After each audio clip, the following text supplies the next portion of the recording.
The bells of the Basilica Menorya del Santo Niño de Cebu in the wee hours of this beautiful Friday morning kicked off the 457th Fiesta Señor celebration of the Holy Child Jesus. For the second time around, the usual Walk with Jesus procession, which opens the yearly Fiesta Señor, was replaced with a short motorcade, as massive gatherings are still not allowed with the ongoing pandemic, especially with the recent threat of the Omicron variant of the COVID-19 virus. The image of the Holy Child encased in his urna then departed the Basilica to start roaming around the major streets of Cebu City.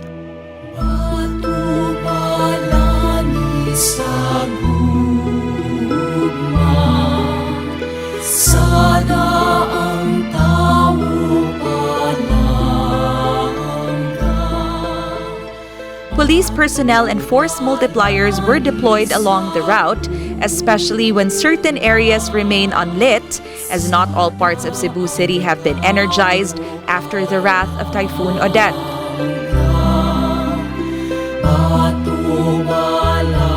The continuous tragedies that hit Cebuanos for the past 2 years did not serve as a hindrance for the devotees in expressing their faith, as they patiently waited along the sidewalks for the image of the Holy Child to pass their way, bringing their own Senior Santo Niño icons as well. 𝗪𝗓𝗪𝗢, a longtime devotee of the Child Jesus, says that one of her prayers this year is for Cebu to be spared from future calamities. Ano po lang ko nga wala na yung mga katalagman nga maabot diri sa nasod. Kay kuan para lang sa akong pamilya mga safety lang, wala yung mga kanang dautan nga maabot nali pero dyan po may nga naka-arira lang diri.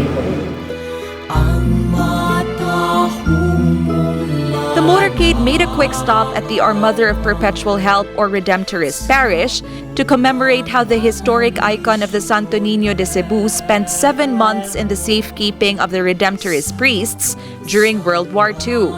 In fact, Catholics see this as a symbolism of how the Child Jesus took shelter in his mother's home. From the Redemptorist Parish, the motorcade continued to return to the Basilica, where the bells rang once again upon the arrival of the Holy Child.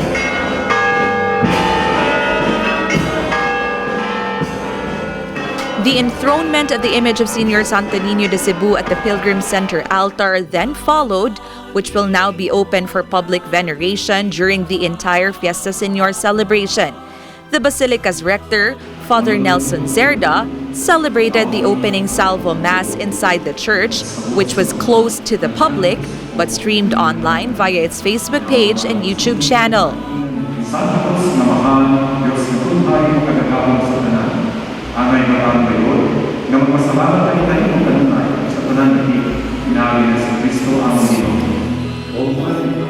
During the Mass, couple Ray and Gina Lynn Labrado were also installed as this year's Hermano and Hermana Mayores. So that as chief promoters and members, they may be the prime movers for the annual observation of sanctification, celebration of solemnity of the Feast of Santo Niño for the year 2022, for the promotion and devotion of Santo Niño.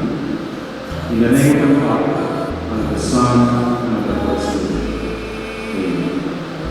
Let us welcome with a very warm applause our new Hermano Mayor, Mr. Renato Labrado, and Hermana Mayor, Mrs. Gina Lynn Labrado, for our Fiesta Señor 2022. A short sinulog dance then followed inside the Basilica to wrap up this year's Opening Salvo.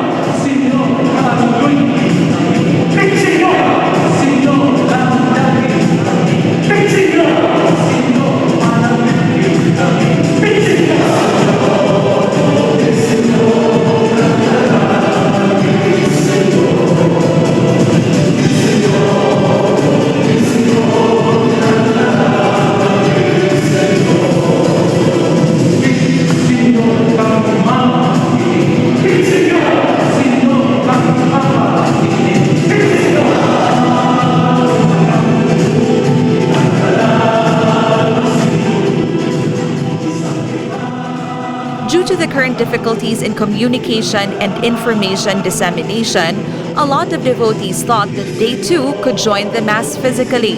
However, starting today, January 7, the Basilica Church is off limits to the public and they can only enter the Pilgrim Center either to offer candles or to venerate the image of the Holy Child, which is also divided into 2 lanes and areas.